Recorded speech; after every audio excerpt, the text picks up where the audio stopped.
Dios invita al ser humano, mediante el mandamiento del sábado, grabado en piedra, a mantener una relación continua y estrecha con Él. Pues en más de 100 idiomas antiguos y modernos, la familia humana ha adoptado la palabra sábado para nombrar el séptimo día de la semana. Sin embargo, por miles de años han habido conflictos y controversias sobre cómo observar debidamente el día santo. Algunos creen que la muerte de Cristo hizo que el sábado fuera obsoleto, que de alguna manera Él abolió el mandamiento del sábado. Fue en el siglo II, después de Cristo, que el primer día de la semana, el día del sol, se convirtió en un día de culto popular para algunos cristianos. A pesar de la popularidad de la adoración al sol y las leyes dominicales de los emperadores, muchos cristianos siguieron adorando en el séptimo día, sábado. De hecho, fueron minoría las iglesias que abandonaron el sábado. Poco después, el domingo quedó establecido como parte del culto cristiano. La minoría que aún guardaba el sábado sufrió muy duras pruebas y persecución, hasta que con el tiempo el interés por el sábado bíblico revivió. El asunto está claro. No se requiere otra cosa sino nuestro propio registro de días y semanas para terminar con la discusión. Es el séptimo día, el sábado de la creación, el que tenemos que guardar santo.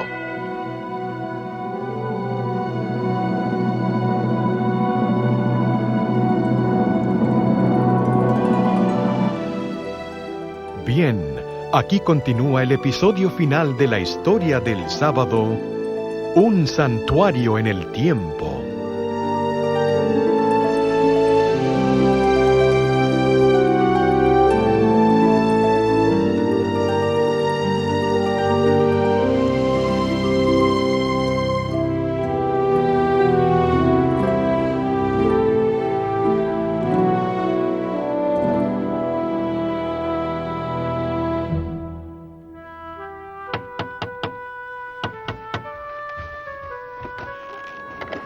Tom Miller, por amor de Dios, entra. Dame esa ropa mojada, debes tener frío. El gobernador me envió con un asunto muy urgente. Debo hablar con su esposo. No se siente bien, pero sé que le gustará verte. Acércate al fuego.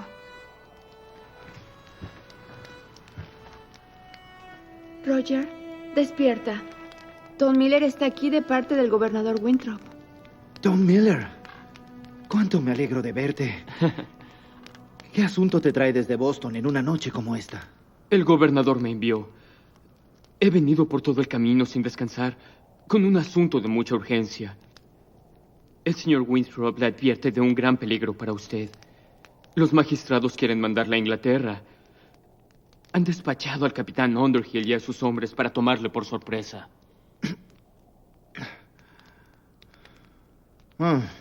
Con que los poderosos jueces no están contentos con haberme desterrado de la colonia. ¿No les importará que estoy enfermo? Mary, deme ese té especial, por favor. Vamos a ofrecerte algo, aunque es una mezcla amarga. Nos lo enseñaron los nativoamericanos, los bárbaros, como los cristianos los llaman. Pero somos nosotros los que hemos robado sus derechos innatos al ocupar su tierra, y todavía los llamamos bárbaros. Gracias, mi amor. Enseguida te traigo uno, Tom. Gracias.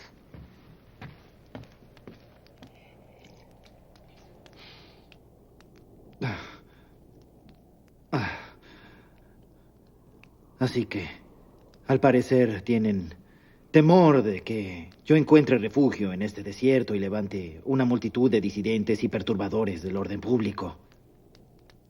Ese es el plan de ellos. En pleno invierno, mandarme en un barco a Inglaterra. Quizá Inglaterra sea un buen cambio para usted. Más civilizado y todo. ¿Dijiste civilizado? Te diré lo que significa volver a Inglaterra. Significa caer en las manos del arzobispo William Laud. Recuerdo muy bien cuán civilizado fue cuando condenó a Alexander Layton por seguir su propia conciencia. ¿Layton? ¿No oíste de él? Nunca hubo tan buen cristiano. En la Inglaterra civilizada, William Laud, fingiendo actuar con afecto cristiano, lo condenó a 36 latigazos en la espalda desnuda, a cortarle las orejas, a partirle la nariz y a marcarle la cara. Luego nuestro cristiano lo hizo poner en el cepo a merced del hielo y la nieve. Se supone que mis crímenes son mayores que los de él. Voy a ser despojado de mi hogar y mi familia. Por defender la libertad. Por predicar el evangelio de la libertad. Por proteger los derechos de todos, aún los del indígena. Tom Miller, gracias por traerme estas noticias. Vuelve al gobernador y dale las gracias por su advertencia. Dile que no voy a Inglaterra. Voy a vivir libre en este nuevo mundo, cueste lo que cueste. Pero, señor, ¿y si...? No hay objeciones. Estaré bien. Conozco esta buena tierra mejor que el capitán Underhill, te lo aseguro. Ve ahora. Y que Dios sea contigo. Y con usted, señor.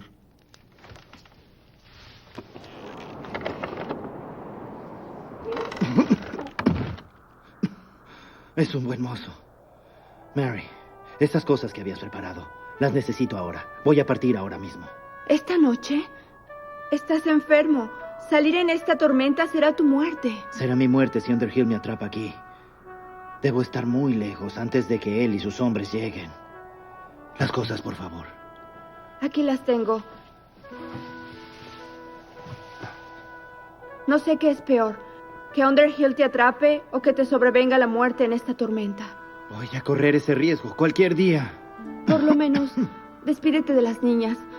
Te van a extrañar mucho. Y yo también. No las despiertes. Pensaré en ustedes en todo momento. Y si Dios quiere, nos reuniremos muy pronto. Debo irme ya.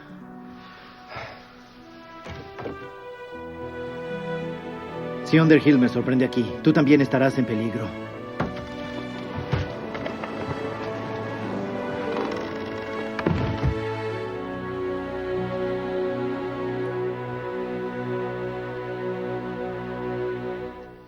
Era en enero de 1636, cuando Rogerio Williams dejó su hogar desafiando la gélida temperatura de ese invierno en la Nueva Inglaterra.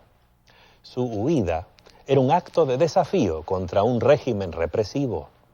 Ese fue un momento definidor en la causa de la libertad religiosa y había de tener un impacto significativo en la historia del sábado como día de reposo.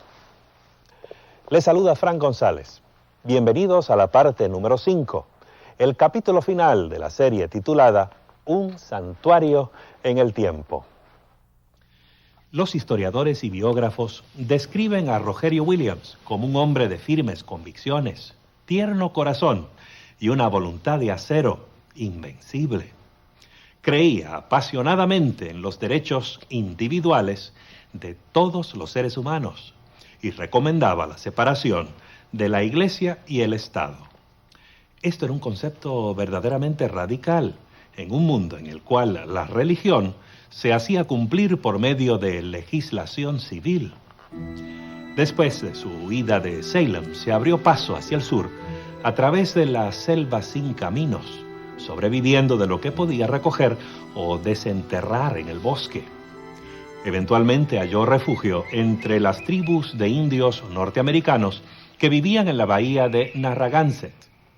Sus enemigos deben haber estado felices de haberse deshecho de él, pero su familia y sus amigos estaban ansiosos de saber si había podido sobrevivir los duros meses del invierno.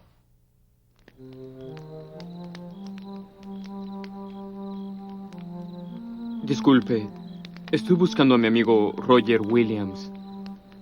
Me dijeron que usted podría conocerlo. Sé que estaba enfermo y muy probablemente... Habrá sido cuidado por sus buenos amigos y ahora se encuentra muy bien, gracias. ¡Señor Williams! Mi buen amigo, me encontraste. Ahora dime, ¿todavía el gobernador se acuerda de mí? Me gustaría oír noticias de Salem o de Boston. Ven y siéntate, dime. Sí, señor.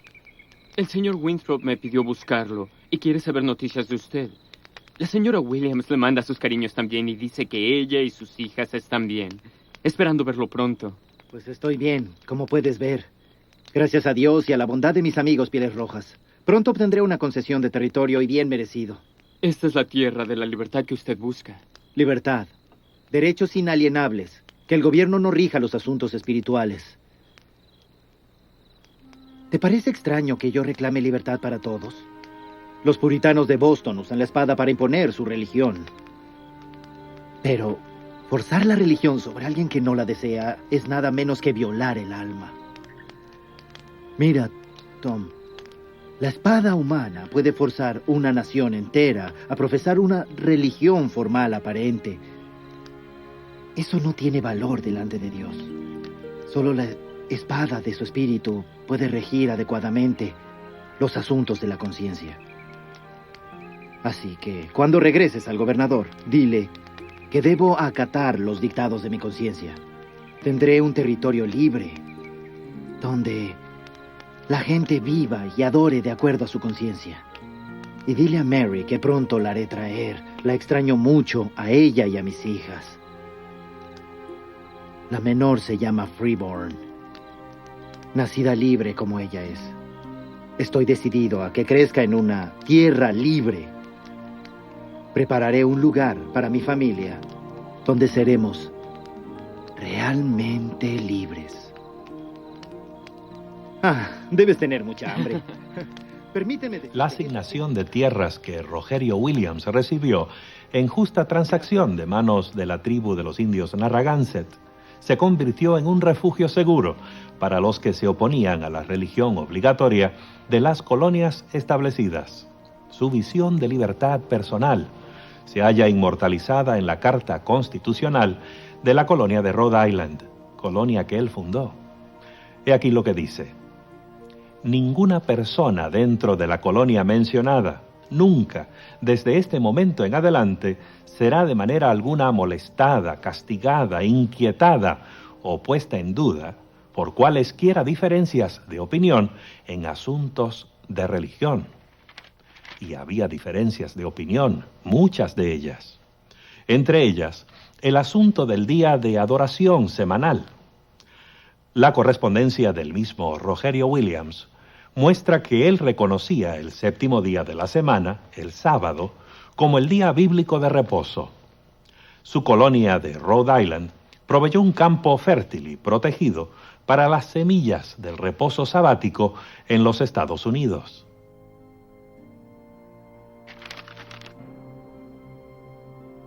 Cuando llegaron a Inglaterra las noticias de la nueva y radical colonia de Rogerio Williams, levantaron muchas críticas en Inglaterra, pero a muchos les resultó atractiva la promesa de ser libres de la tiranía religiosa y estuvieron dispuestos a desafiar el mar y las selvas de la frontera en su búsqueda de libertad. Entre los que abordaron los barcos se hallaba una pareja de bautistas de Tewkesbury, Esteban y Anna Mumford. Ellos son los que llevaron al Nuevo Mundo la enseñanza de que el sábado, séptimo día, es el verdadero día de reposo. En 1665, Esteban y Anne Mumford llegaron a Rhode Island. Probablemente se mudaron porque allí había iglesias bautistas, la única colonia con tanta libertad religiosa. Quizás se mudaron también por razones económicas. Esteban era comerciante de mucho éxito más tarde y Newport era un puerto comercial activo. En diciembre de 1671, los esposos Mumford y un puñado de otros formaron la primera congregación bautista del séptimo día en el Nuevo Mundo. El grupo floreció en el ambiente protegido de Rhode Island, pero cuando los miembros se aventuraron fuera del refugio que les ofrecía su propia colonia, debieron afrontar problemas. En Connecticut, por ejemplo, los miembros de la iglesia de Newport fueron multados y encarcelados por trabajar en domingo, pues su día de culto era sábado. Era una forma de hostilizarlos por parte del Estado por su inconformidad. Esos primeros bautistas del séptimo día vieron que sus creencias y prácticas relativas al sábado harían que se levantaran conflictos en cualquier comunidad donde se guardara el domingo. La solución fue obedecer el llamado a la libertad que les llegaba desde la frontera que se iba expandiendo. La razón por qué fundaban iglesias en las fronteras, lo cual ocurrió una y otra vez, fue en parte porque era más fácil hallar tierras inhabitadas, comenzar un pueblo, comenzar una iglesia, crear otras instituciones que ayudaran a la observancia del sábado y a la libertad religiosa en general. Así lograban extender el sábado, porque viniendo otros a la comunidad, a menudo se sentían atraídos a quedarse. Y esto sucedió por todo el país, de tal manera que hasta 1900 sus iglesias se extendieron hasta California. Pero a medida que pasaban los años, se hizo cada vez más difícil para los bautistas del séptimo día eludir dificultades. Los territorios de la frontera se convirtieron en estados, y algunos de dichos estados aprobaron leyes dominicales, lo cual trajo consecuencias indeseables y aún trágicas. Ocurrió hace un tiempo atrás, en 1885. Vinieron de algún lugar, de Ohio, los dos. Ella todavía era adolescente, recién casados, y vinieron para vivir en la tierra prometida. Downfields, creo que así se apellidaban. Él era John. Nunca supe cuál era el apellido de ella. Era muy bonita, por cierto.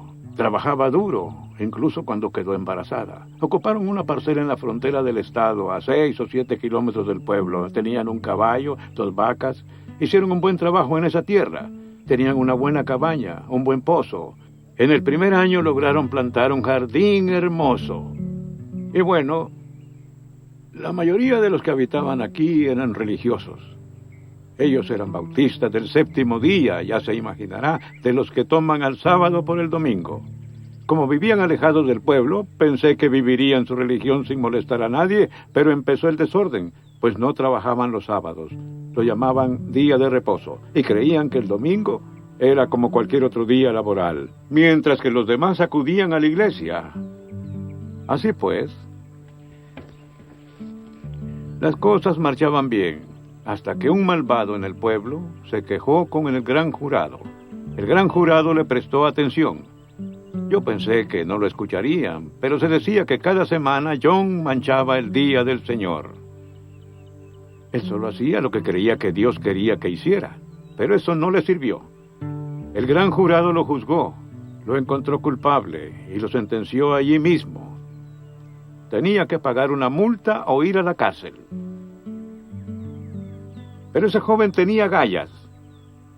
Creía que como estaba en una nación libre, podía tener y profesar su propia religión, así que se negó a pagar la multa. Esos comisarios lo enviaron directo a la cárcel.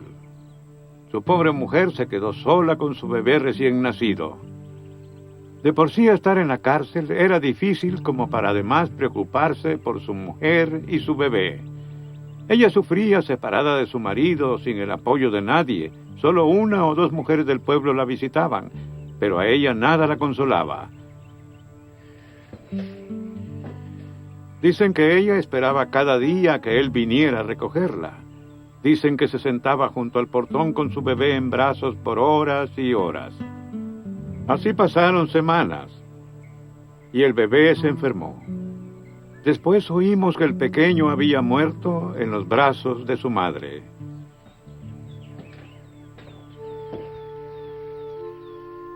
Fue doloroso verla a ella y a las pocas personas del pueblo enterrando a ese pequeño. Su marido en la cárcel, incapaz de consolarla. Él tampoco sin consuelo. Esa pobre muchacha se consumió en la tristeza. Lloraba día y noche. John cumplió su condena. Lo dejaron libre. Se fue a su casa, loco por encontrar a su mujer. Pero cuando llegó, sus vecinos estaban sacando algo. Era ni más ni menos que un ataúd con el cuerpo de su esposa. Se había enfermado. Si me preguntan de qué murió, yo diría que murió de angustia. Él no dijo ni una palabra. Los siguió hasta el cementerio y los observó con tristeza bajar el cuerpo de ella y colocarlo junto a su bebé. Luego se arrodilló y lloró hasta que las lágrimas se le acabaron. Antes de marcharse de aquí, casi de nadie se despidió. Nunca supimos de él. Espero que haya encontrado un lugar donde viva libremente. Los bautistas del séptimo día no fueron los únicos que se trasladaron a la frontera por razones religiosas. Conrado Weissel, un joven refugiado alemán, andaba en busca de un nuevo lugar donde echar raíces propias. Llegó a Pensilvania en 1720 buscando un lugar tranquilo donde pudiera experimentar la presencia de Dios. Pero había demasiadas distracciones en las aldeas cercanas a Filadelfia, de modo que se mudó hacia el oeste, a la zona boscosa que bordeaba un arroyo llamado Cocalico, en lo que hoy día es la ciudad de Efrata. Varios amigos lo siguieron y formaron una comunidad espiritual muy unida, el Claustro Efrata. Weissel guiaba la vida espiritual de su rebaño, instruyéndolos en la doctrina y la vida cristiana práctica. Escribió centenares de himnos para reforzar sus cultos. Aún hoy canta estos himnos el mundialmente famoso coro del Claustro Efrata.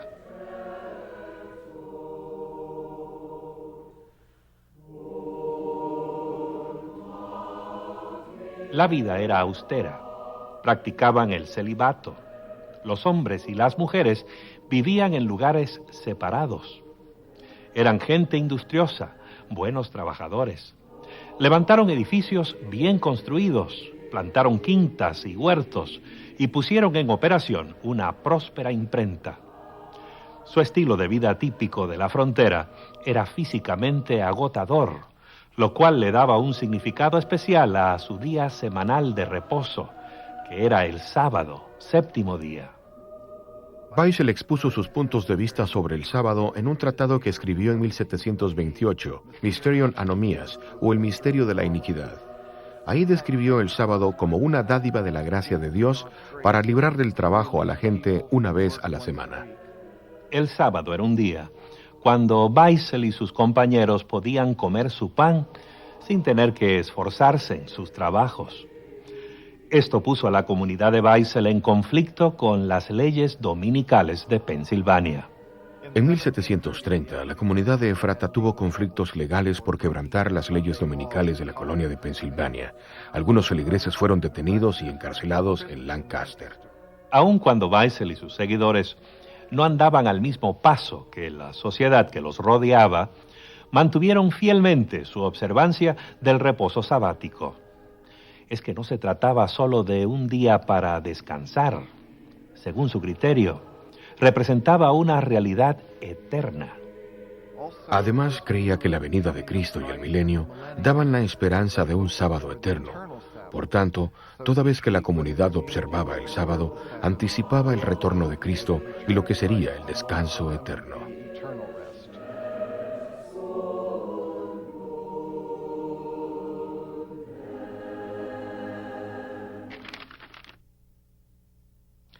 Al igual que Weissel, Nicolás Luis von Zinzendorf nació en Alemania. Era un conde, un miembro de la nobleza. En su niñez y juventud desarrolló un espíritu devoto y sensible. A los 19 años visitó una galería en la ciudad de Düsseldorf y allí vio un cuadro que cambió para siempre su vida. Representaba a Jesús en la cruz, llevando la corona de espinas. Bajo el cuadro leyó lo siguiente: todo esto lo he hecho por ti. ¿Qué has hecho tú por mí? El conde Zinzendorf dedicó el resto de su vida a responder esa pregunta. En 1722 permitió que un grupo de refugiados se establecieran en sus tierras, en Alemania Oriental. Eran un remanente del movimiento religioso moravo que había comenzado con el martirio de Juan Hus, 300 años antes. A pesar de que Zinzendorf había sido toda su vida luterano, provocó entre los moravos un reavivamiento espiritual, renovando su fe e inspirándoles una nueva visión. De hecho, llegó a ser obispo en la iglesia morava renovada. Zinzendorf tuvo la visión de cómo el mensaje del amor de Cristo podía ser impartido en todo el mundo. Así que Comenzando en 1732, él envió a los moravios por el mundo como misioneros para llevar el evangelio a través de las barreras culturales. 9 años más tarde, en 1741, llegaron a Pensilvania algunos misioneros de Zinzendorf, con la intención de abrir obra entre los indios de Norteamérica. Fundaron la ciudad de Belén, y poco tiempo después llegó el conde para ayudar a organizar la comunidad e impulsar su misión. Nicholas Zinzendorf pensaba que los nativoamericanos eran las 10 tribus perdidas de Israel. Así que, para que ellos se convirtieran en verdaderos cristianos, necesitaban entender el patrimonio judío también, lo cual ciertamente incluía la observancia del sábado. Zinzendorf sentía que el sábado era común para todos, sin importar de dónde eran, algo internacional. Era una celebración que podía ser observada por todos, y sentía que si él podía presentarlo a todos, hacer de ello una práctica común, podría conducir a todos a la hermandad de Cristo. El mismo Zinzendorf observaba el 7º día de la semana como un día de reposo del trabajo y de comunión con Dios y los hermanos creyentes. Les recomendó esta práctica a los moravos de Belén, los cuales accedieron en forma unánime, declarando que se debe observar el sábado con tranquilidad y en ferviente comunión con el Salvador.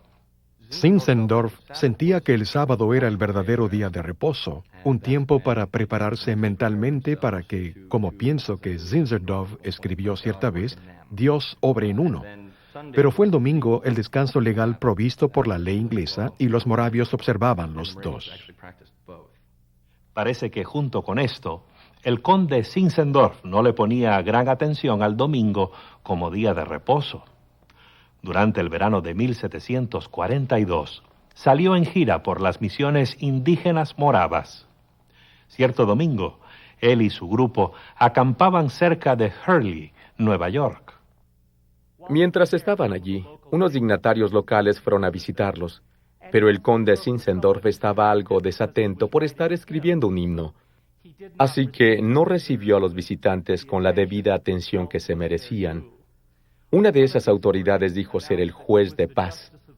Luego, con cierta actitud arrogante, hizo la observación de que el conde parecía estar muy laborioso en una tarde de domingo.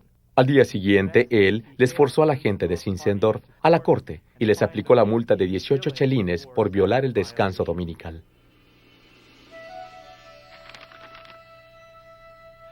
Al comienzo del siglo XIX, la mayoría de las iglesias protestantes de América rebosaban de optimismo. Muchos creían que estaban en vísperas de un milenio de paz, pero no todos estaban de acuerdo. Un ex agnóstico llamado Guillermo Miller propuso una idea diferente e inquietante. En vez de un milenio de paz, él veía al mundo avanzando hacia una crisis cataclísmica, el fin catastrófico del mundo actual y de todo lo que contiene. Miller y sus colegas examinaron con cuidado las profecías bíblicas usando métodos de interpretación que los estudiosos de la Biblia habían usado durante siglos. Llegaron a la conclusión de que Jesucristo volvería en gloria a la tierra en 1844 con un vasto ejército de ángeles celestiales. Millares de personas, mayormente en la Nueva Inglaterra y Nueva York, aceptaron la idea y se unieron a Guillermo Miller y los demás en preparación para la gran culminación de la historia. El cemento que los unía era su creencia en la segunda venida de Cristo. Nada más valía la pena, ni sus granjas, ni sus negocios, credos individuales o tradiciones. Y ciertamente no les interesaba cuál día fuera el verdadero para reposar. Y es precisamente aquí donde los bautistas del 7º día reaparecen en nuestro relato. A principios de los 1840, los bautistas del 7º día tuvieron el nuevo énfasis evangelístico de compartir el sábado con los demás creyentes, especialmente los bautistas que no guardaban el sábado. Así que publicaron una serie de tratados, los publicitaron y los llevaron de lugar en lugar. Los miembros procuraron influenciar a quienes les rodeaban. Pero para su chasco, vieron que nadie parecía interesarse. Nadie les prestó atención. Pero cerca del pueblito de Washington, Nueva Hampshire, cierta dama bautista del séptimo día decidió que era tiempo de hacer que alguien pusiera atención. Se llamaba Raquel Oakes Preston, y el que puso atención fue Federico Wheeler, un predicador millerita. Pastor Wheeler, qué bueno que vino. Por favor, deme su abrigo y puede dejar esos zapatos mojados ahí en la puerta. Hermana Oakes, me intriga por qué me llamó urgentemente. Espero que no haya problemas con usted ni con su hija. Nada de eso, pastor. Pase a la sala de visitas. Estoy ansiosa de hablar con usted. Prepara un té para nosotros, por favor. Siéntese aquí, por favor. Bueno, espero que usted y su familia estén bien, aunque usted está casi siempre lejos. Sí, hermana, la familia está bien. De todos modos, no hay mucho que hacer en la finca este año, ya que el señor vendrá dentro de pocos meses. Eso podría ocurrir, pero como siempre debemos prepararnos para el futuro. En caso de que él no viniera antes del próximo invierno, ¿no cree usted? Supongo que esa posibilidad existe, Bien, pero... permítame decirle por qué estuve intranquila en los servicios del domingo pasado y por qué estuve ansiosa de tener este encuentro con usted. ¿Recuerda su sermón antes de participar de la Cena del Señor? Claro. Fue mi mensaje habitual para el servicio de comunión. La necesidad de la debida preparación para no tomar el cuerpo y la sangre del Señor indignamente. Usted nos dijo que si alguien estaba desobedeciendo conscientemente los mandamientos divinos, no era digno de participar de la Cena del Señor. Me halaga el que usted haya prestado atención. Sin embargo, no estará en desacuerdo con mi sermón, ¿no es cierto? No, por el contrario, estoy de acuerdo de todo corazón. Inclusive diría que más de acuerdo que usted mismo. ¿Cómo? Creo, igual que usted, que es nuestro deber cristiano obedecer los mandamientos por amor a nuestro Salvador. Así que, cuando le oí decir esas palabras en la mesa de comunión, difícilmente me abstuve de ponerme en pie para objetar. Escuche esto. Acuérdate del día del sábado para santificarlo. 6 días trabajarás y harás toda tu obra, mas el séptimo es sábado para Jehová tu Dios. Claro, conozco bien ese pasaje. Sin embargo, usted y su congregación están desobedeciendo este mandamiento. ¿Desobedeciendo? ¿Cómo piensa encontrarse con nuestro Salvador que viene cuando usted rechaza una revelación tan clara de su voluntad? Él dijo que el séptimo día sería su santo sábado. ¿Por qué se contenta con observar el primer día? Pero, hermano... El primer día, Pastor Wheeler, que es domingo, en vez del séptimo día, que es sábado. ¿Entiende usted? Como ministro de su grey es su deber, su privilegio, guiar su congregación hacia una cabal comprensión del sábado del Señor. Confieso que nunca había pensado en ese sentido. Quizás será mejor estudiar. Parece que estuvimos tan empapados con la idea de que el Señor puede venir este año que hemos dejado a un lado otros asuntos importantes. Cierto. Debo someter este asunto al estudio y a la oración. Es todo lo que pido. Estoy segura de que la verdad será tan clara para usted como lo es para mí. Gracias, querida. Frederick Wheeler estaba impresionado con lo que Raquel Oakes le había dicho. Obtuvo su atención. Entonces tomó la Biblia y aquellos tratados sobre el sábado que los bautistas del séptimo día habían publicado y los estudió fervientemente, hasta convencerse de que el séptimo día era el sábado del Señor. Wheeler, junto con todos los seguidores de Miller, se sintió profundamente chasqueado cuando Cristo no volvió en 1844. Pero no perdió su fe en la Biblia, aun cuando no la comprendía en su totalidad. Siguió estudiando la base bíblica para reposar el séptimo día y pronto se dio cuenta de que otros compartían su interés. A principios de 1845, T.M. Preble escribió un tratado en el cual presentaba algunos argumentos muy persuasivos en favor del sábado como día de reposo. Un lector muy interesado fue José Bates, un capitán de barco jubilado y ferviente estudioso de la Sagrada Escritura. José Bates leyó lo que Thomas Preble había publicado sobre el sábado en febrero o marzo de 1845, y al leer su Biblia y ese material, él llegó a convencerse de que el séptimo día era el sábado del Señor. Después de haber ampliado su entendimiento, él se convirtió posteriormente en el principal defensor del reposo del séptimo día, lo cual propició el comienzo de la Iglesia Adventista del Séptimo Día.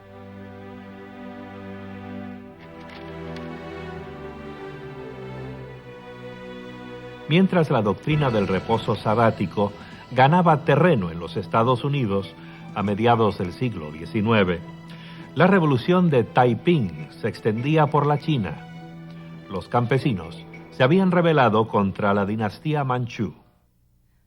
El gobierno de la China continental, que se decía ser del movimiento revolucionario de los campesinos, siempre había exaltado a los campesinos y a los movimientos revolucionarios similares del pasado. Así que, a su juicio, el movimiento Taiping era un caso glorioso, el ejemplo más glorioso de la revolución campesina. Todo empezó con Hong Xiuquan, el ambicioso hijo de un granjero pobre. Él quería llegar a hacer algo y decidió obtener empleo en el servicio civil. Pero Hong fracasó repetidas veces en el examen requerido. Algunos historiadores creen que fue tratado injustamente debido al prejuicio del gobierno contra la clase campesina. Cierto día, cuando Hong iba saliendo del sitio de examen, un chino cristiano le entregó varios folletos publicados por misioneros protestantes. Se fue a casa, los puso en un estante y se olvidó de ellos. Hong volvió a tratar de pasar el examen, pero un nuevo fracaso lo hizo caer en un estado de quebranto nervioso, un período de tinieblas y depresión, marcado por una serie de extraños sueños.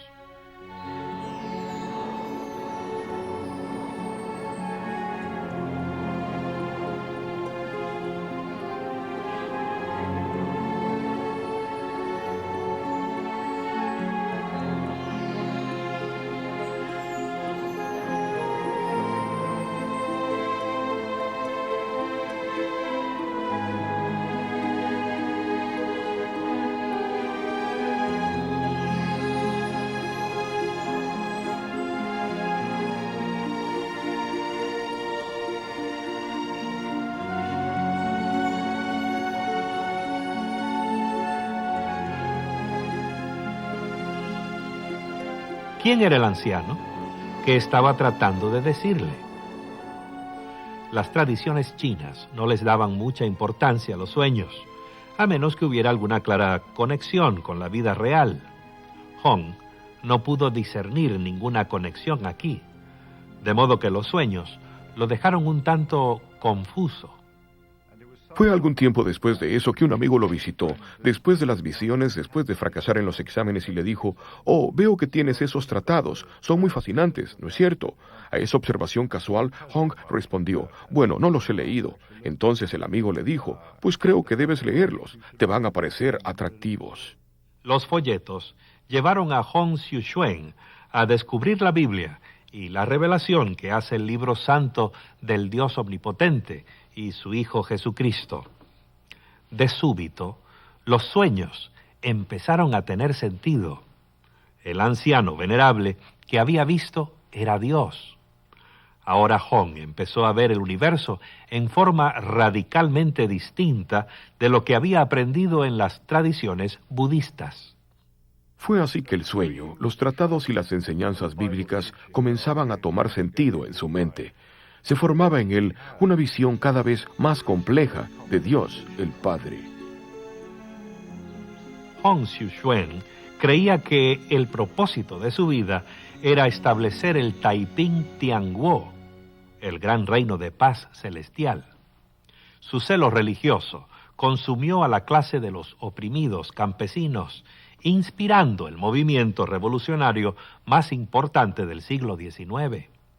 Hong y sus seguidores publicaron y distribuyeron la Biblia, y hasta les exigían a sus soldados que se aprendieran de memoria porciones de ella. Yo creo que el aspecto más claramente cristiano del movimiento Taiping fue el haber puesto en alto los 10 mandamientos, y eso a pesar de tener ellos las 10 reglas casi idénticas a los 10 mandamientos. Los líderes del Taiping interpretaron en forma totalmente literal el 4º mandamiento y exigieron que se observara el día 7º de la semana como el día de reposo. Por cuanto el calendario chino no tenía semanas de 7 días, tuvieron que adaptar su rutina acostumbrada. Cada 6º día se levantaba una bandera para recordar al pueblo que se preparara para la llegada del día santo.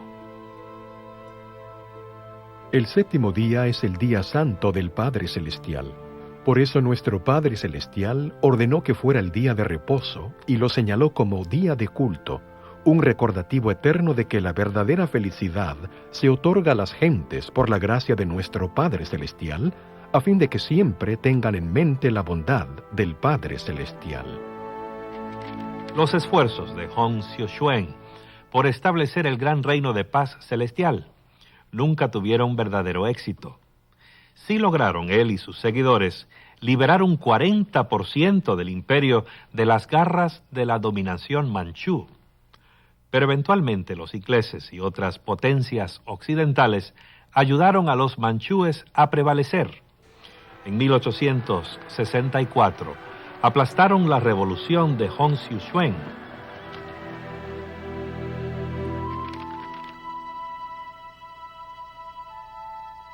Durante las mismas décadas que vieron las feroces batallas del movimiento Taiping en China, un aislado rincón de Norteamérica presenciaba su propia revolución. La historia es bien conocida por todo el valle del río Kobuk y el territorio adyacente. Allá por mediados del siglo XIX, por esos lares, vivía un indígena o inupiat llamado Manilik, hombre tranquilo y poco amigo de la ostentación, conocido como el profeta esquimal. Su historia ha perdurado de generación en generación. Una vez cuando Manilik era muchacho, estaba buscando sus serpientes. Vio un lugar para descansar, entonces fue ahí y se sentó sobre un madero. Luego oyó algo extraño como Tatakiek. Tatakiek sonaba así. Significa padre e hijo, padre e hijo. Fue muchas veces al mismo lugar y oyó lo mismo una y otra vez. Otra palabra más, Isrumik Sukti, fuente de la inteligencia, fuente del pensamiento. Oyó eso una y otra vez. Decía muchas cosas extrañas y la gente pensaba que tal vez él estaba loco, pero era sabio, más sabio que Afatkuk, los chamanes. Alguna vez habló de gente extraña que vendría de lejos, toda de blanco. Y luego decía, van a traer libros y la gente va a comprender estos libros y va a saber de Dios. Hablaba de canoas que volarían en el cielo, de gente que iría en canoas sobre las aguas sin remar. Por eso pensaban que estaba loco. Los chamanes pienso que tenían miedo de él o tal vez estaban celosos porque él siempre rompía sus tabúes. Una vez en Kotzebue, 2 de ellos querían deshacerse de él. Él les dijo, puedo tragarlos a los 2, pero no lo hizo. Ellos quisieron destruir su espíritu mientras dormía, pero su luz interior era muy brillante, no podían acercarse. Otra cosa, hablaba de reposar en el 7º día. Ponía un poste enfrente de su carpa cada 7º día y decía, en este día yo descanso. La gente decía, ¿por qué descansas? Eres un flojo, por eso no estás haciendo nada. Él les respondía que vivía por los mandamientos del abuelo. Abuelo. Eso significa Dios. Es cierto. Después de su muerte, perdura el impacto del mensaje y el ejemplo de Manilik. Roberto Muluk, director ejecutivo de la comunidad nativa Nurvik, vive y trabaja en el valle del río Kobuk, donde trabajara Manilik. Ciertamente, Manilik estuvo allí e hizo algunas predicciones de que en el futuro los esquimales tendrían la capacidad de volar en el aire en algún tipo de máquina. No sabía cómo iba a ser, pero sabía que tan solo se necesitaría estar sentado mientras se volaba. La otra predicción la hizo mientras estaba sentado en un bote diciendo: algún día usted va a estar sentado en este bote aquí sin poner ningún esfuerzo, pero va a estar moviéndose velozmente. Además de predecir el futuro, a Manilik le preocupaba la vida cotidiana de su pueblo. Temiendo el siniestro poder de los chamanes, esquimales que vivían bajo los diversos tabúes que prevalecían en su cultura, Manilik vio que eso hacía que la vida se les hiciera innecesariamente difícil. Se dedicó entonces a debilitar la influencia de los chamanes, enseñándole a la gente que no era peligroso ignorar los tabúes. Y no se limitó a hablar, sino que dio el ejemplo, quebrantándolos públicamente él mismo. Un tabú particular era que no se podía comer cierto tipo de fresa silvestre en el verano. Entonces él iba donde ellos para decirles que por qué tenían miedo de comerlo. Luego él comía algunas fresas silvestres y les decía que no le pasaba nada. Así todos le miraban por largo tiempo esperando cuándo moriría, pero no le pasaba nada. Una y otra vez comprobó que había un poder mayor que el de los chamanes. Cuando los confrontaba, los brujos se daban cuenta de que estaban ante una fuerza superior, pero él se apresuraba a confesar que su sabiduría y protección venían de arriba, de alguien que él llamaba el abuelo. Era el abuelo quien le concedía poder sobre los chamanes. Era el abuelo quien le mostraba el futuro. Era el abuelo quien le indicaba cómo enseñarle a su pueblo a vivir sin temor. Y fue también el abuelo quien le enseñó a reposar el día sábado.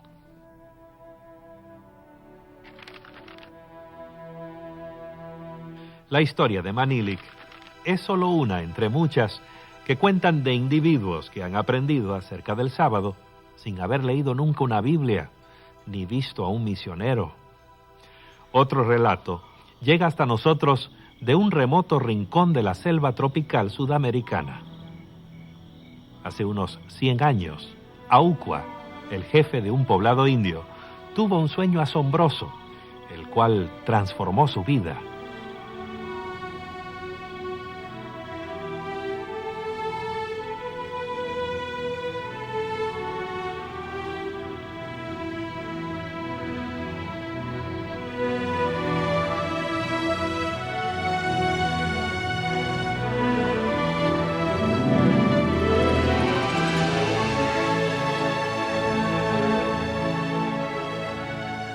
El visitante le dijo muchas cosas a Aucua. Le habló de Dios, le explicó cómo vivir sano, cómo ser limpio, qué se debía comer. Le enseñó cantos y profecías y, por supuesto, le habló del sábado. El visitante, a quien Aucua llamaba el que resplandece, le habló también de un hombre que llegaría a su aldea llevando un libro negro. En el pequeño poblado de Parima, en la Guyana Oriental, nos encontramos con los descendientes de Aucua. Todavía recuerdan el sueño y el resplandeciente visitante de Aucua. Se parecía a Dios. Creían que Dios le estaba hablando, porque en su sueño alguien le hablaba. Creían que ese alguien era Dios. Él les habló del sábado, que era un día santificado, que ningún trabajo debía hacerse en los sábados, ningún tipo de actividad, sino solo hacer culto. Aucua decía: no pesquen, no labren la tierra, quedémonos juntos para adorar a Dios en este día sábado. En aquellos tiempos solían amarrar nudos de cuerda cada semana o cada mes. Cada día desataban uno para el primer día, para el segundo, hasta el sábado. Así sabían qué día era el día de reposo. Una especie de primitivo calendario semanal, pero digno de confianza. todavía funcionaba varios años después, cuando un solitario misionero se abrió paso hasta el poblado de Auqua. Llevaba consigo una Biblia, el libro negro, tal como en el sueño de Auqua. Lo que encontró era extraordinario. En vez de la típica tribu primitiva de la selva, los habitantes de la aldea se veían limpios y sanos. Además, observaban fielmente cada sábado como el día de reposo, costumbre que sus descendientes siguen practicando hoy.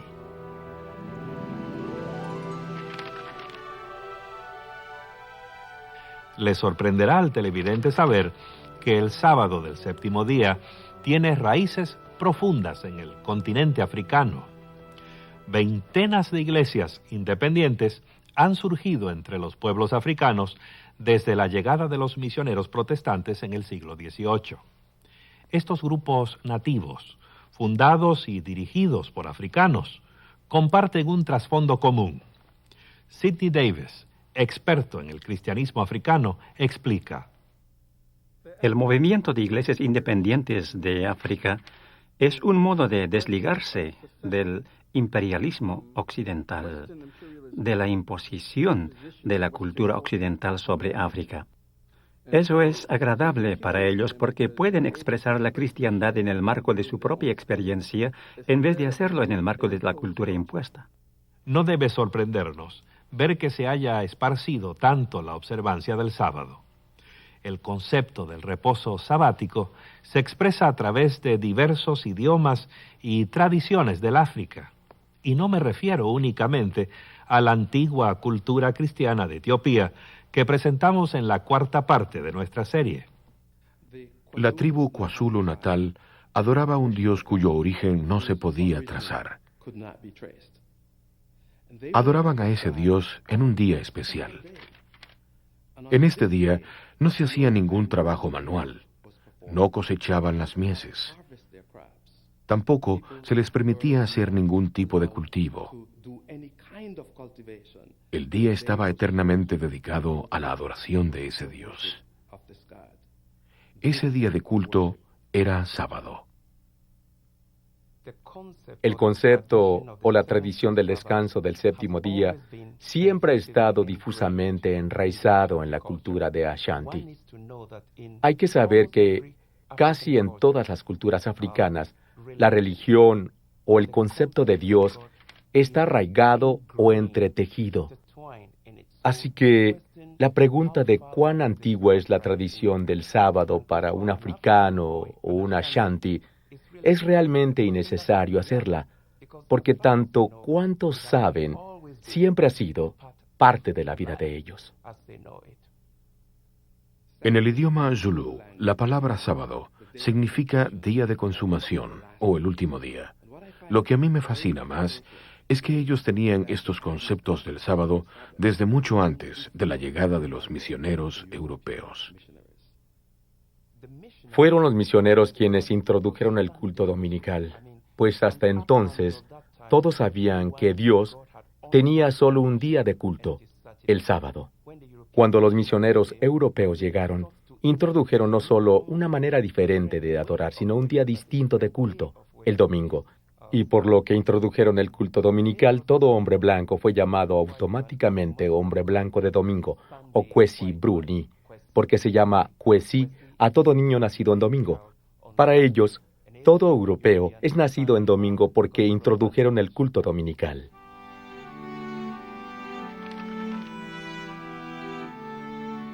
En América, la tradición que establece el domingo como un día santo ha caracterizado la vida religiosa durante siglos. Se ha llegado a considerar su observancia como un requisito para recibir las bendiciones de Dios. Más aún, algunos sostienen que ignorar el día santo es lo mismo que invitar un desastre. Más o menos una década antes de la Guerra Civil estadounidense, un médico del norte que era abolicionista decidió darse una vuelta por el sur para ver la situación por sí mismo, aunque con ojos ictéricos de prejuicio.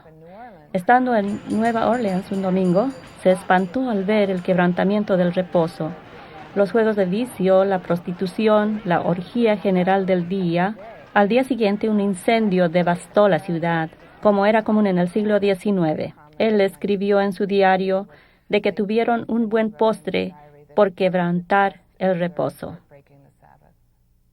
Los tiempos cambiaron y también han cambiado las actitudes hacia el domingo. A medida que la industria se volvió más mecanizada y las leyes laborales fueron limitando la extensión de la semana laboral, la gente se aficionó al lujo que significaba tener tiempo libre. El domingo se fue convirtiendo progresivamente en un día para hacer lo que a cada uno se le antoje. Y eso ha traído problemas. El problema era que se ponía la marca del dólar al domingo por causa del feriado y recreación. Vale decir que las actividades recreativas de los juegos deportivos, los teatros, los parques recreacionales, todas las actividades recreativas resultaban muy lucrativas y muchos empresarios lucraban de esas actividades. Consecuentemente, estaban lucrando del día de reposo. Según muchos líderes religiosos, la secularización del domingo es un paso gigantesco en la dirección equivocada. Surgieron voces fuertes e influyentes que exigían más leyes que limitaran la actividad comercial y aún la conducta privada en el domingo. Esos esfuerzos por proteger el domingo continúan aún hoy, apoyados, por ejemplo, por la Alianza para el Día del Señor.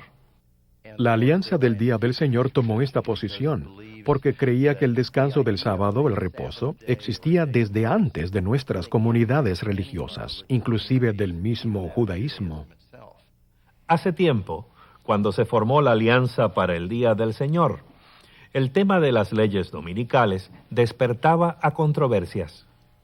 En mayo de 1888, el senador Henry Blair de Nueva Hampshire propuso legislación destinada a limitar las actividades seculares en domingo, dentro de, por supuesto, la jurisdicción del gobierno de Estados Unidos. El senador Blair dejó bien claro que el propósito de su proyecto de ley era preservar el primer día de la semana como día de reposo y observancia religiosa. La legislación fue enviada al Comité de Educación y Trabajo del Senado, del cual Blair era presidente. Entre los que presentaron objeciones a la legislación propuesta estuvo Alonzo T. Jones. Señor, usted puede hablar de la fuerza de la mayoría en asuntos sociales y civiles, pero no existe ninguna mayoría que pueda dictaminar la religión del hombre. No en esta nación, no bajo nuestra Constitución. Señor Jones, usted no parece reconocer la responsabilidad del Estado de velar por el bienestar de la sociedad. Senador, es usted quien no reconoce la clara distinción entre la responsabilidad del hombre con el Estado y su deber hacia Dios. Lo primero debe acatarse bajo la fuerza de la ley. Lo segundo debe ser cumplido solo bajo la fuerza del amor. Y eso, libre y voluntariamente. Ninguna ley puede regir el amor. La ley del Estado debe proteger a la gente para que cumpla con su deber hacia Dios. Nuestra ley dominical está escrita para preservar el Día del Señor, que es un beneficio para el pueblo. Es un buen objetivo, senador Blair, pero completamente innecesario. Nuestra Constitución ya reconoce los derechos de la gente respecto a su religión. La ley dominical suya no añade nada sobre nuestras libertades fundamentales, excepto restricciones. Temo, señor, que usted no ve las realidades actuales. Si el hombre que tiene un deber hacia Dios no lo cumple voluntariamente, corromperá la sociedad. Es la ley dominical propuesta la que va a tener una influencia corruptora al emplear fuerza y coerción para hacerla cumplir. Al contrario, el efecto esperado es que no encarezca el reposo. Si los hombres no están de acuerdo en honrar el Día del Señor y si no restringimos sus acciones por la ley civil, entonces hollarán los derechos de quienes honren y observen ese día como santo para el Señor. Con todo respeto, senador, ¿no ve usted que su proyecto de ley va a permitir pisotear los derechos de las minorías religiosas? ¿Quiere usted volver al tiempo del oscurantismo cuando la Iglesia y el Estado se unieron para forzar a la gente a violar su conciencia y someterla a la religión oficialmente establecida? Señor, esa es una comparación sin mérito. Nuestra ley dominical es para beneficio de toda la sociedad. ¿Acaso no es una función legítima del Estado legislar en favor del bien común? El bien común que usted valora tanto no se efectúa restringiendo los derechos de la conciencia de uno a fin de ampliar los derechos de otro. Se efectúa mejor por las libertades sobre las cuales esta república fue fundada. La coerción religiosa auspiciada por el Estado desprecia la intención de los fundadores. Esta ley hace una exención para aquellos que desean adorar en otro día, como los judíos, los bautistas del séptimo día, ustedes los adventistas del séptimo día que observan el sábado. ¿Cuál es el problema? El problema es... Justo esta mañana la señora Bayham de la Unión Femenina de Temperanza Cristiana se dirigió a este comité en apoyo de tal exención. Ella consultó con los representantes de los 9 diferentes grupos que observan el sábado en vez del domingo. ¿Sabe cuántos aprobaron tal exención? Todos sin excepción. Senador, respeto mucho los principios de temperanza promovidos por la organización de la señora Bayham, pero ella no tiene voz ni voto sobre cuestiones de exención para mi denominación. Profesor Jones, ¿va a objetar contra las exenciones que ciertamente beneficiarán a su grupo y a otros grupos? Sí, señor. En efecto, las objetamos. La cláusula de exención no cambia el proyecto de ley como para modificar nuestra oposición. El principio es, senador, que si la ley fuera justa y perfecta, la exención no sería necesaria. Además, una cláusula de exención no es otra cosa sino una cláusula de tolerancia encubierta. La tolerancia no es libertad, es simplemente una forma de condescendencia, la mayoría teniendo paciencia con las opiniones y convicciones de la minoría. Nuestra Constitución no garantiza la tolerancia, sino los derechos de nosotros, los ciudadanos estadounidenses. Profesor Jones, sin ceder en mi opinión, permítame hacerle otra pregunta. ¿Cuál sería su reacción si escribiéramos de nuevo esta propuesta como ley de reposo sabático y no dominical? Supongo que usted tomaría una posición diferente. Al contrario, senador, toda ley que intenta forzar la conciencia es abiertamente anticristiana y anticonstitucional por naturaleza. Por tanto, senador, estamos en contra de toda ley dominical que se haya legislado, desde la primera decretada por Constantino hasta esta que usted está proponiendo.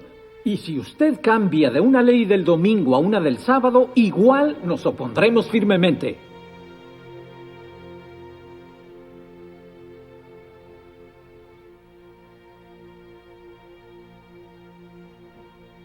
La ley propuesta por el senador Blair nunca trascendió su comité, pero ya existían muchas otras leyes dominicales llamadas leyes azules. De hecho, hoy en los Estados Unidos, 49 de los 50 estados tienen leyes que protegen el domingo. Alaska es la única excepción. Pero el solo hecho de que existan esas leyes no significa que el tema haya quedado cerrado. Las leyes dominicales estatales fueron cuestionadas por las provisiones de la Constitución, tanto federales como estatales, incluyendo el debido curso legal, igual protección, violación de la separación de Iglesia y Estado y la violación de la libertad religiosa. En general, dichas leyes han sido sostenidas por las Cortes estatales. En 1961, la Corte Suprema de los Estados Unidos consideró 4 casos diferentes que desafiaban la posición constitucional de las leyes dominicales. Los abogados de libertad religiosa esperaban reconocimiento judicial de que estas leyes, debido a su contenido religioso, son inconstitucionales.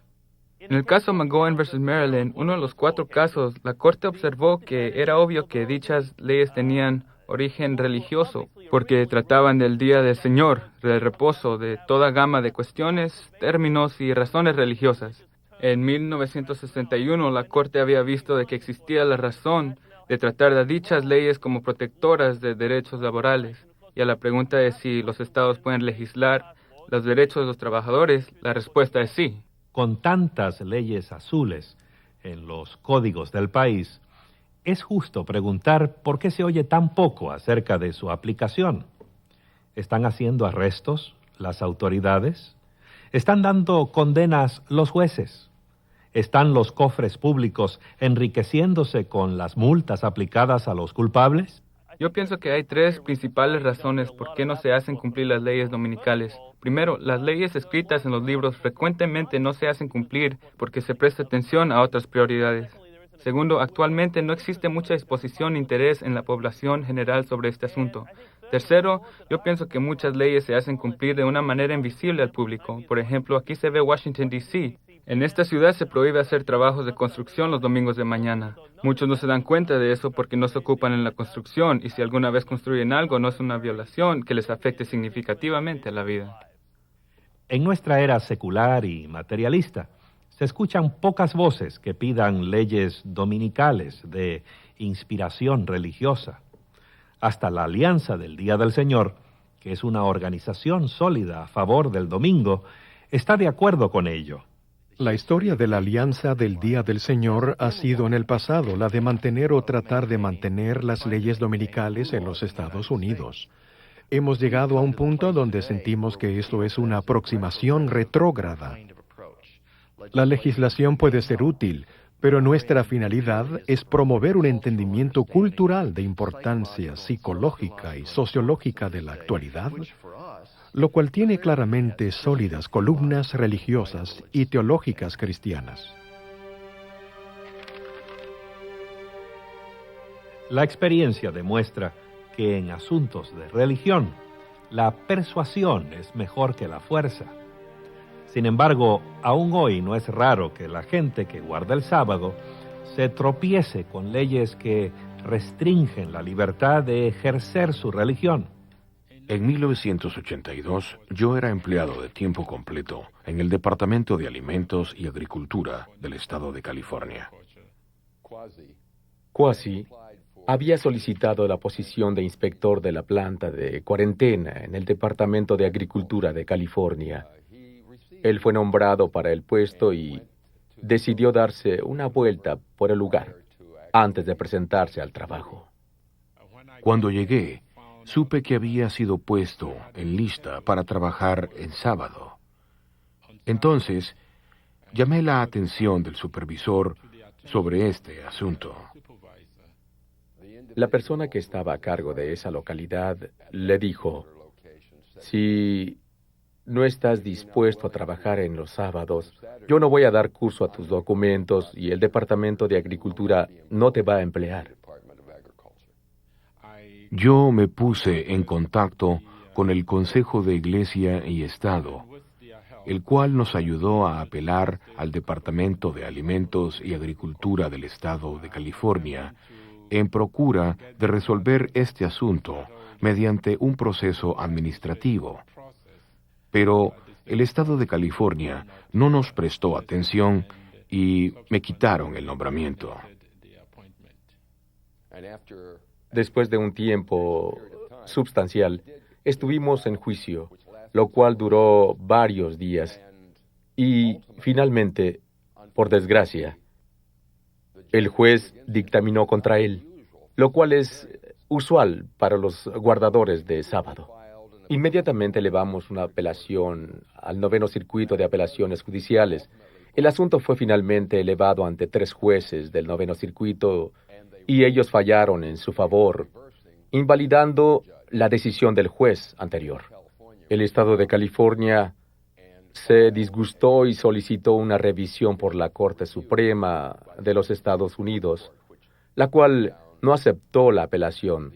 Por tanto, la decisión del 9º Circuito era buena, tanto para Kwasi como para la necesidad de amparar las creencias religiosas. Desde su comienzo hasta el final del pleito, pasaron 17 años. Nosotros seguimos adelante porque creímos que estábamos haciendo la voluntad de Dios y porque creímos que otros podrían beneficiarse de nuestras penas. En 1973, los líderes de un gran país africano exigieron a todos los ciudadanos que dedicaran un día a la semana para servicios comunitarios, tales como la reparación de puentes y carreteras. A todas luces, parecía una buena idea. Sin embargo, el día nacional que se escogió para hacer esos trabajos fue el sábado. Eso causó grandes dificultades a los adventistas del séptimo día. Pase.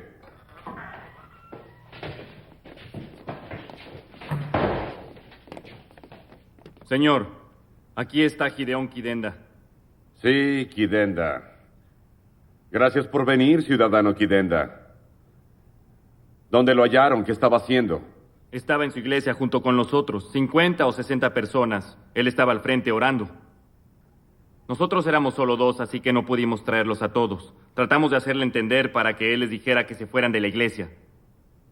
¿Y ellos están todavía en la iglesia? Sí, primero quisieron seguirnos. Les dijimos que se fueran a trabajar, pero se fueron directo a la iglesia. Bien. Ciudadano Kidenda, dime, ¿qué viste afuera mientras mis hombres te traían? Gente trabajando. Exacto. Están rellenando los huecos de los caminos, están deshiervando y cortando arbustos. Ellos trabajan aquí y otros en todo el país están haciendo lo mismo. ¿Sabes por qué? ¿Por qué la gente en todo el país está trabajando en su comunidad hoy? Día Nacional de Trabajo. Así que, ¿sabes que es Día Nacional de Trabajo? Hoy y todos los sábados del año es Día Nacional de Trabajo. Pero por alguna razón no estás con tus compañeros ciudadanos trabajando para el bien de tu comunidad y tu país. Más bien estás en la iglesia. Yo estoy dispuesto a dar servicio a mi país. En cualquier otro día. Escoja el día y yo lo haré. Una silla. Siéntate, por favor.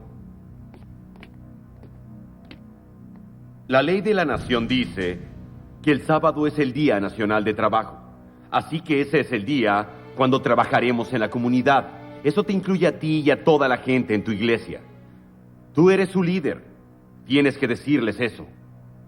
Aunque les diga, no van a hacerlo. No en sábado. El sábado es día de reposo para Dios. Diles que ahora eso ha cambiado. Que adoren a Dios en otro día. No puedo cambiar el día. El sábado es reposo de Dios, no mío. Es su mandamiento que lo guardemos. No puedo cambiarlo. Escúchame, Kidenda. Haz que tu gente se comporte como buenos ciudadanos o tú tendrás que pagar las consecuencias. Esta magulladura en tu cara será apenas una picadura de mosquito. Llévenselo y enciérrenlo. Señor, véame. Estos hombres me han golpeado. Mi sangre está en mi camisa y en sus manos. Me podrán golpear otra vez, tal vez matarme. Pero eso no va a cambiar nada. No puedo decir a los miembros de mi iglesia que quebranten la ley de Dios. Ya veremos, Gideón Kidenda. Ya veremos eso.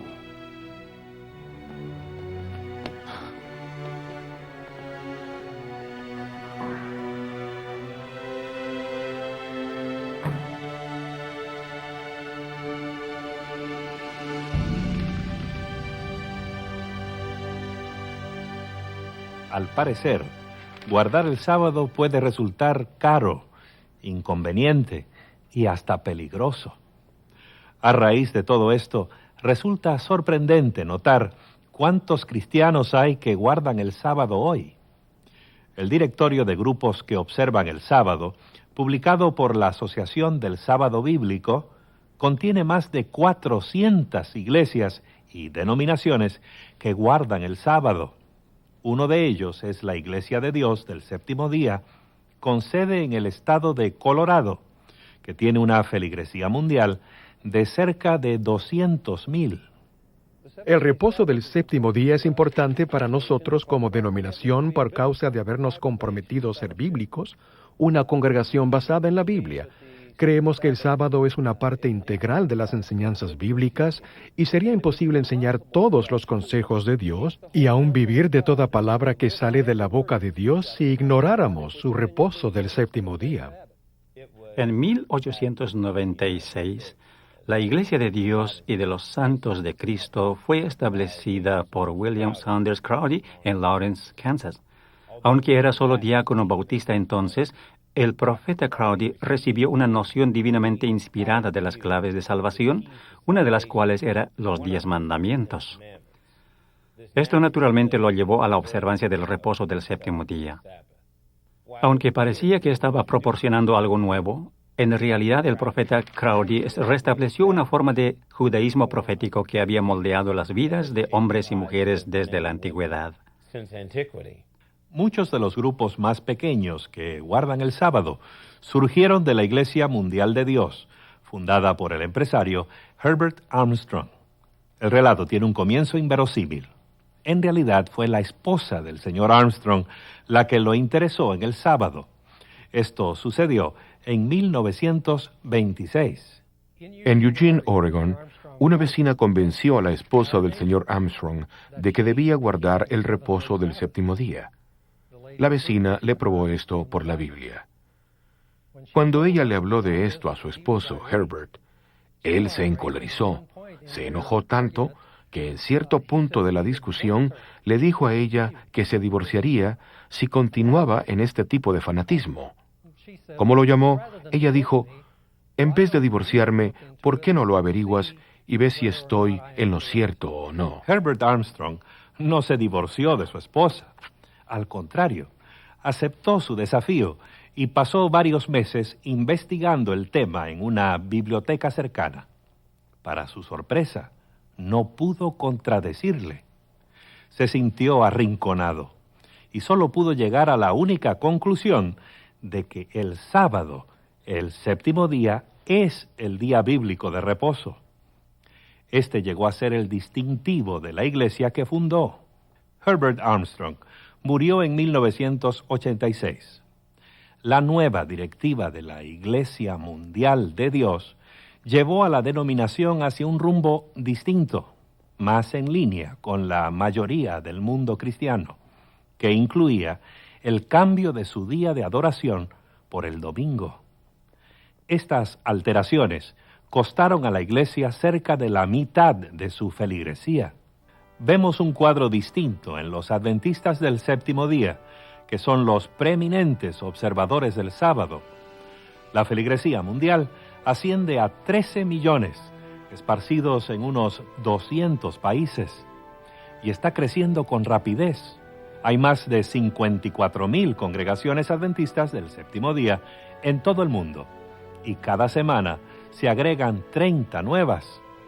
Aunque su teología está arraigada firmemente en la tradición protestante, los adventistas del séptimo día han sido el objeto especial de la crítica, debido a su compromiso inflexible de observar el sábado bíblico. Algunos oponentes lo ven como una negación de la libertad cristiana en Jesús.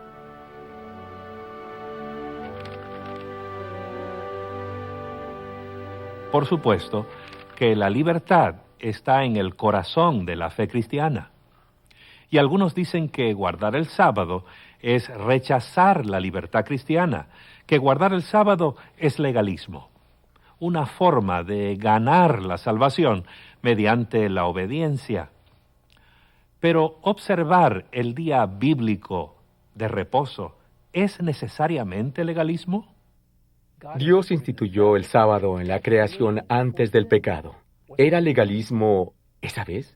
Si no era legalismo, ¿qué es lo que hace inherentemente legalista ahora? Cuando Dios dio maná por 40 años en el desierto, ¿no cayó maná en sábado? ¿Era legalismo? Cuando Dios dio los 10 mandamientos, ¿eran legalistas esos 10 mandamientos? ¿Estaba Dios forzando a un código legalista? No, no estaba. La obediencia no es legalismo. La obediencia puede ser nuestra expresión de amor y gratitud a Dios por su gracia y salvación.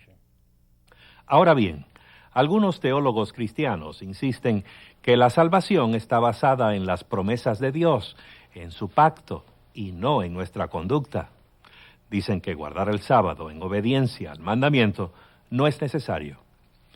Los adventistas, que también creen que la salvación depende en las promesas y el pacto de Dios, consideran, sin embargo, el día de reposo bíblico como otra bendición que el mismo Dios le ha concedido a la humanidad desde el Edén. En toda la Escritura, el pacto se presenta como una experiencia de reposar en Dios. Dios quiere que su pueblo confíe en Él y le otorga las provisiones que ha declarado en su pacto. Entonces podemos descansar y estar seguros en Dios.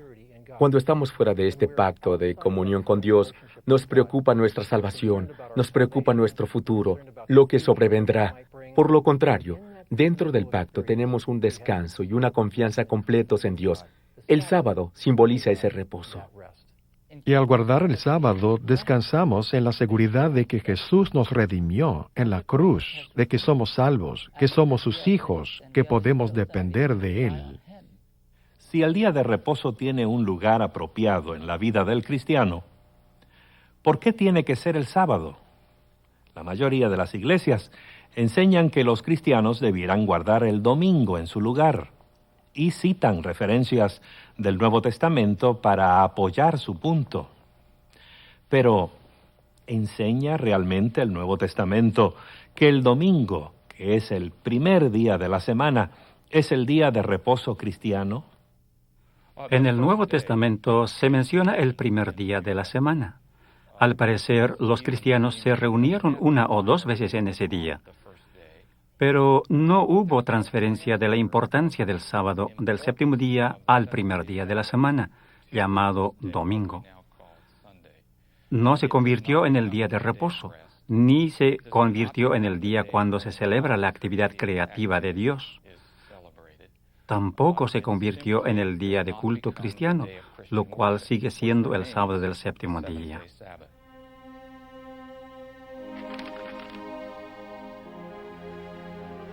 Según los registros bíblicos, las tablas de piedra donde Dios escribió los 10 mandamientos fueron colocadas en una caja de oro sagrada, conocida como el arca. Este objeto invalorable de la antigüedad desapareció desde hace mucho tiempo. Su paradero es un misterio. La profecía de Apocalipsis presenta otro misterio en la escena introductoria de otro maravilloso drama. El drama profético se despliega, describiendo en símbolos la guerra entre Jesucristo y Satanás, su gran enemigo. Es el conflicto de los siglos, presentándose a través del escenario de los sucesos humanos. La culminación es emocionante y la anuncia la aparición de los mensajeros angélicos. Vi volar por en medio del cielo a otro ángel que tenía el Evangelio eterno para predicarlo a los que habitan sobre la tierra, diciendo a gran voz: Temed a Dios y dadle gloria, porque la hora de su juicio ha llegado, y adorad a aquel que hizo el cielo y la tierra, el mar y las fuentes de las aguas. Y fases finales del drama, habiendo llegado la hora del juicio, los habitantes de la tierra deben adorar a Dios. Luego, Dios es descrito con el lenguaje del cuarto mandamiento, descrito como uno que creó todas las cosas. Siendo que el pasaje hace eco del cuarto mandamiento, no creo que debe dilatarse demasiado para que entendamos de que en este final del drama, los habitantes de la tierra tienen una citación celestial para volver a adorar a Dios el Creador en su día de reposo, en el sábado del séptimo día. Vemos así que el sábado es parte del plan divino para sanar y ahondar las relaciones entre sus hijos. En nuestro mundo, donde el verdadero propósito y significado de la vida nos elude, donde la fe languidece en los escombros de la infidelidad, aún en un mundo así, el sábado continúa señalando el llamado de Dios al alma humana. Las páginas perdidas de la historia han revelado el maravilloso drama de este día casi olvidado, el sábado, el día bíblico y santo de reposo y de sagrada adoración. Lo hemos localizado desde su mismo origen en los registros bíblicos de la creación, cuando Dios lo estableció para conmemorar su obra creativa y definir el ciclo semanal. Lo hemos encontrado a través de los tiempos de Jesús, cuyo ministerio lo infundió con nuevo significado, y hemos visto cómo ha estado vigente a pesar de las intenciones de regularlo, enterrarlo o prohibirlo. Hemos descubierto evidencia antigua del sábado en diversos lugares, como Irlanda y Etiopía, donde sobrevivió durante siglos de oposición y ataque. Lo hemos visto reanudado en las enseñanzas de los primeros anabautistas y los hombres del séptimo día ingleses. Lo hemos visto preservado frente a la persecución y el martirio. Lo hemos visto restaurado ante la atención mundial a medida que millares y millares de cristianos descubren por sí mismos el lugar que ocupa el sábado en una experiencia religiosa basada en la palabra de Dios. Por fin, la Biblia completa el cuadro del sábado, dándonos un anticipo de lo que será la vida venidera, el futuro en el universo perfecto. Escuchemos esto. Así como los cielos nuevos y la tierra nueva que yo hago permanecerán delante de mí, de mes en mes y de sábado en sábado vendrán todos a adorar ante mí, dice el Señor. De modo que el sábado, el memorial de la obra de creación y redención divina, es parte de los designios divinos para el futuro de la raza humana. Desde la tierra, tal como salió de la mano del Creador, hasta la tierra nueva, perfectamente restaurada, el sábado permanece como el santuario del tiempo, trascendiendo la historia y proyectando su promesa de reposo hacia el futuro y la eternidad.